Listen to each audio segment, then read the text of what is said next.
neraka itu adalah jenis kematian. Makanya di dalam Wahyu 20 ayat 14, lalu maut dan kerajaan maut dilemparkan ke dalam lautan api. Lautan api itu kan neraka. Itulah kematian kedua. Berarti neraka itu juga kematian. Sekarang ini ada banyak orang liberal, kita lihat di TikTok, di YouTube, banyak orang gak percaya ada surga, gak percaya ada neraka. Jangankan percaya surga neraka, Allah pun mereka tidak percaya itu ada. Simpel saja mereka bilang, kalau memang Allah ada, tunjukkan, buktikan bahwa Allah itu ada. Masalahnya kan Allah itu kan roh. Yang namanya roh tidak terlihat. Tapi harus ingat bahwa yang tidak terlihat tidak berarti selalu tidak ada. Mungkin kamu tidak lihat tapi bisa ada. Kamu percaya ada listrik? Percaya. Lonjong atau bulat? Atau segi empat? Coba tunjukkan listrik itu. Apa dia segitiga? Tidak. Listrik tidak kelihatan. Karena tidak kelihatan maka pasti tidak ada. Coba kamu pegang kabel telanjang. Kamu langsung sadar dia ada, bukan? Padahal nggak kelihatan. Begitu juga Allah tidak terlihat, tidak teraba, tapi dia ada. Seorang profesor ateis satu kali berdiri di muka kelas.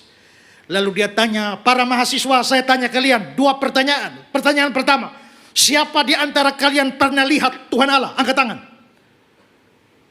Gak ada yang angkat tangan. Kedua, siapa di antara kalian pernah raba Tuhan Allah? Angkat tangan. Gak ada juga. Maka profesor itu bilang, karena Tuhan Allah tidak pernah dilihat, tidak pernah diraba, kesimpulan saya, Tuhan Allah tidak ada. Semua kelas hening. Ada komentar? Seorang mahasiswa Kristen angkat tangan. Prof, saya boleh izin ke depan untuk bicara dengan teman-teman saya? Oh silakan. Lalu si mahasiswa maju dan dia bilang, teman-teman saya ingin mengajukan 2 pertanyaan kepada kalian. Pertama, apakah ada di antara kalian pernah lihat otak profesor ini? Nggak ada. Pertanyaan kedua, siapa di antara kalian pernah raba otak profesor ini? Nggak ada. Karena otak profesor ini tidak pernah dilihat, tidak pernah raba. Kesimpulan saya, ini profesor tidak punya otak. Memang ada banyak hal di dunia ini, realitas. Apalagi dunia spiritual, kita tidak lihat, kita tidak raba. Tapi bukan berarti tidak ada. Maka surga ada, neraka ada, Allah itu ada.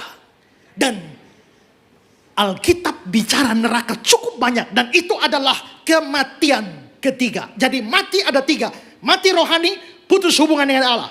Mati jasmani, putus napas. Dan mati ketiga, mati kekal, yaitu neraka. Semua manusia berdosa harus alami 3 ini. Mati rohani, kita putus hubungan dengan Allah. Satu saat jadi almarhum, jadi almarhumah. Mati jasmani. Dan kita semua akan pergi ke neraka. Kematian kekal. Sekarang yang ketiga. Manusia tidak bisa diselamatkan dengan cara apapun. Menghadapi hukuman Allah, keadilan Allah, manusia berdosa tidak punya cara meloloskan diri dari hukuman Allah. Tidak bisa dengan perbuatan baik. Agama lain mengajarkan amal saleh nanti diperhitungkan untuk keselamatan. Tapi tidak. Kitab suci Kristen berkata bahwa manusia tidak bisa diselamatkan dengan perbuatan baik. 1 titik pun. Satu kali dalam sebuah perdebatan lintas agama. Lalu saya tanya bagaimana? Si pihak sebelah bilang, nanti kalau mati ditimbang. Kalau perbuatan baik kita lebih banyak, maka kita masuk surga. Tapi kalau kejahatan kita lebih berat, kita masuk neraka. Lalu saya tanya, kalau sama berat? Dan siapakah kita yang bisa tahu persis berapa banyak kebaikanmu dan berapa banyak kejahatanmu? Kristen mengajarkan tidak demikian. Tidak ada manusia bisa selamat dengan berbuat baik. Karena apa? Karena perbuatan baik tidak pernah bisa tutup dosa. Kalau saudara berbuat kejahatan, saya misalnya tahu-tahu bangun tempeleng bapak di depan ini. Bapak lapor saya ke polisi. Saya mau ditangkap di sidang minggu depan. Tapi sebelum minggu depan ditangkap, saya sudah bawa bantuan ke panti asuhan. sudah bawa bantuan ke korban bencana, sudah sumbang gereja, sampai dihakimi. Benarkah Pak Esra pada hari Minggu kemarin tampar orang? Benar. Tapi hakim mesti ingat bahwa hari Senin saya sudah bawa bantuan ke panti asuhan. Saya sudah bawa bantuan ke korban bencana, sudah bantu gereja. Jadi saya benar tampar dia, tapi saya sudah berbuat baik. Saya tanya, hakim itu akan melepaskan saya? Mikir baru jawab. Hakim itu akan melepaskan saya? Tapi kan saya sudah buat baik. Apakah hakim itu melepaskan saya? Dia pasti melepaskan saya kalau dia gila. Ya kan? Kalau hakimnya waras, tidak peduli kamu berbuat baik berapa banyak, dosa tetap dosa, kesalahan tetap kesalahan.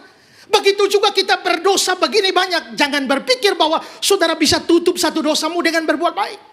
Nah, makanya di dalam Galatia 2 ayat yang ke-16, tidak seorang pun dibenarkan karena melakukan hukum Taurat. Tidak ada. Bahkan kalau seandainya kita berbuat baik, Yesaya 64 ayat 6 bilang, segala kesalehan kami seperti kain kotor. Kain kotor di sini bukan kain pel, bukan kain lap. Terjemahan yang sebenarnya dari bahasa asli itu adalah kain pembalut wanita pada zaman dulu. Itu kain kotor yang dimaksudkan di sini. Maka segala kesalahan kita itu seperti kain pembalut. Adakah kita cukup gila mengandalkan kain kotor ini untuk bisa selamat? Nggak bisa.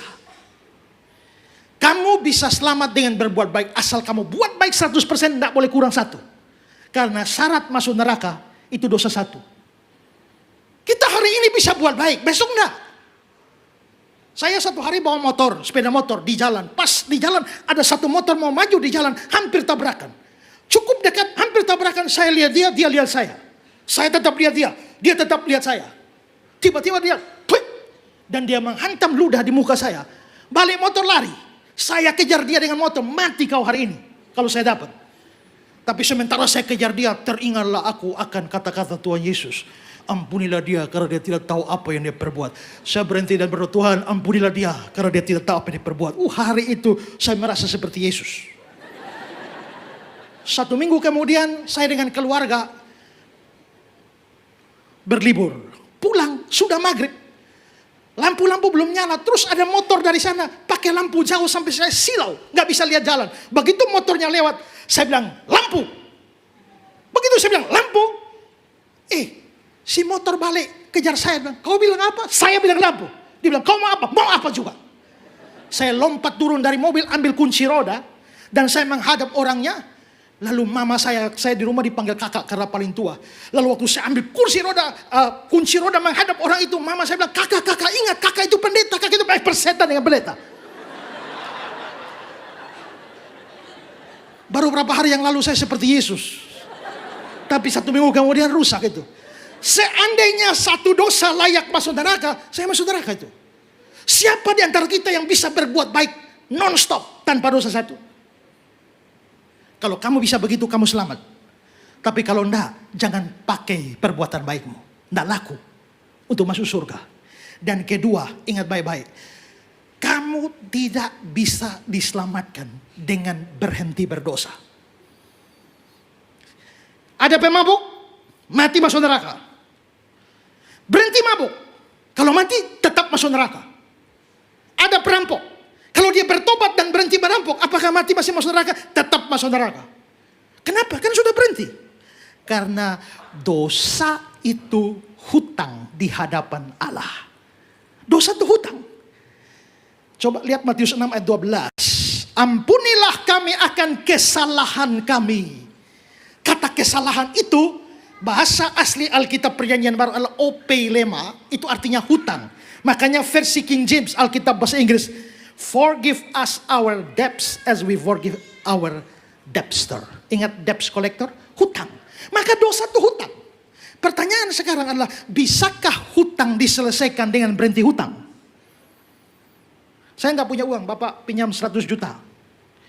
Minggu berikut 100 juta lagi. Minggu berikut 100 juta sampai 1 miliar. Lalu saya datang ke Bapak, minta marahlah si Bapak. Kamu ini minjam sudah 1 M. Lalu saya bilang, Pak jangan marah-marah dong Pak. Saya janji mulai sekarang, saya nggak pinjam lagi Pak. Selesai kan? Beres?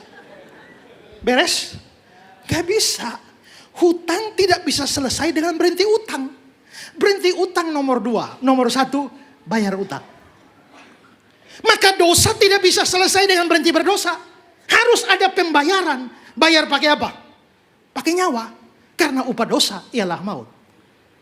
Maka itu berarti orang berdosa tidak bisa selamat hanya karena dia berhenti berdosa.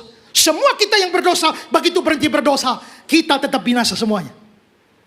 Jadi kita tidak ada cara lolos itu. Keempat, kalau memang kita nggak ada cara untuk lolos, maka bagaimana caranya supaya selamat? Dibutuhkan seorang juru selamat bagi manusia. Karena tidak ada cara. Tapi nggak sembarang orang bisa jadi juru selamat.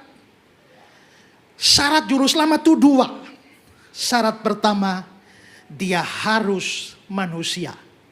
Karena yang berdosa manusia. Syarat kedua, dia harus tanpa dosa. Karena kalau dia dosa, bagaimana dia menyelamatkan orang berdosa? Kalau dia sendiri berutang, bagaimana dia menyelamatkan yang berutang? Maka syarat untuk jadi juru selamat, 1 manusia, kedua tanpa dosa. Butuh seorang manusia suci tanpa dosa supaya bisa jadi juru selamat. Nah, marilah kita cari manusia suci. Dari Sabang sampai Merauke. Dapat manusia? Dapat. Dapat yang tidak berdosa? Nggak dapat. Maka di sini ada manusia, hanya nggak ada yang nggak dosa. Semua dosa. Kalau begitu jangan cari di sini. Cari di mana? Cari di surga. Di surga dapat yang tidak berdosa? Dapat. Siapa? Allah. Allah tidak berdosa. Tapi apakah dia manusia? Bukan. Maka di sini ada manusia tapi berdosa. Di sana ada yang tidak berdosa tapi bukan manusia. Maka di sini tidak ada, di sana juga tidak ada. Di sini tidak dapat orang yang memenuhi syarat jadi juru selamat. Di sana juga tidak ada juru selamat. Karena di sini ada manusia tapi berdosa. Di sana ada yang tidak berdosa tapi bukan manusia. Lah kalau begitu bagaimana Bapak? Nah itu jadi soal itu. Maka ini mengantar kita kepada poin kita yang kelima. Yesus Kristus adalah satu-satunya juru selamat yang disediakan Allah. Kenapa begitu? Begini logikanya. Kan harus manusia dan nggak boleh berdosa. Di sini kan manusia tapi dosa semua. Di sana ada yang dosa tapi bukan manusia. Lalu solusinya bagaimana? Bagaimana kalau yang tidak berdosa itu jadi manusia? Tapi dia harus tidak berhenti jadi Allah. Karena begitu dia berhenti jadi Allah, dia menjadi berdosa. Supaya dia tidak berdosa, dia harus tetap Allah. Tapi supaya dia manusia, maka dia harus lahir dari seorang manusia. Dia nggak boleh keluar dari pohon. Karena itu bukan manusia. Dia nggak bisa keluar dari batu. Itu anak batu namanya. Dia nggak bisa keluar dari laut. Itu namanya manusia jadi-jadian. Dia harus sungguh-sungguh manusia, maka dia perlu lahir dari seorang manusia. Maka itulah sebabnya Bunda Maria dipakai. Maka Yesus harus lahir dari seorang manusia, Bunda Maria, supaya dia manusia. Tapi dia nggak boleh berhenti jadi Allah, supaya dia tetap suci. Maka sekarang dia lahir sebagai manusia, tapi dia tetap Allah, maka dia suci. Maka di sini ada manusia suci tanpa dosa. Itulah sebabnya Natal perlu terjadi. Itu Natal perlu terjadi. Maka peristiwa Natal itu menghadirkan seorang manusia tanpa dosa di dalam dunia ini. Ibrani 2, 14, 15. Dia juga menjadi sama dengan mereka dan mendapat bagian dalam keadaan mereka. Dia sungguh-sungguh manusia. Tapi Ibrani 7 ayat 26 bilang, dia saleh, tanpa salah, tanpa noda, terpisah dari orang berdosa. Kalau begitu, Yesus itu manusia suci. Maka juru selamat sudah ada. Juru selamat kerjanya apa?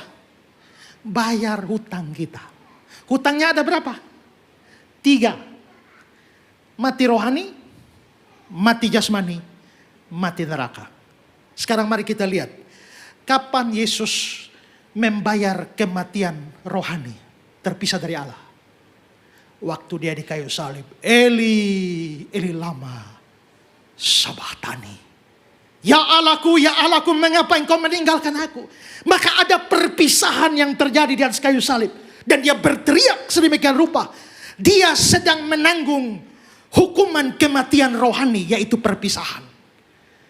Setelah itu kematian kedua, kematian jasmani.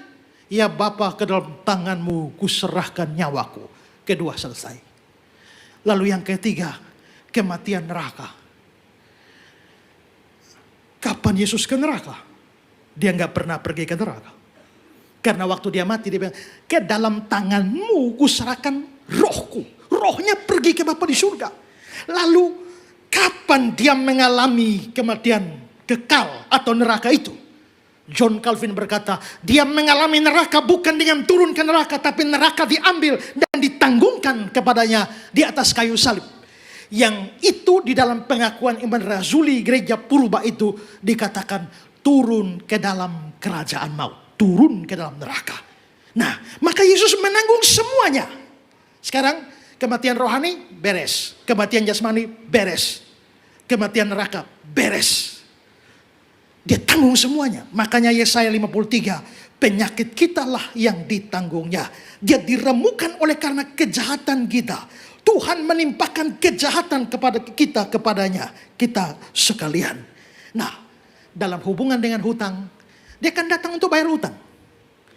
Tiga ini, rohani, jasmani, dan neraka. Maka selesai di atas kayu salib, dia bilang apa? Yohanes 19 ayat 30. Sudah selesai.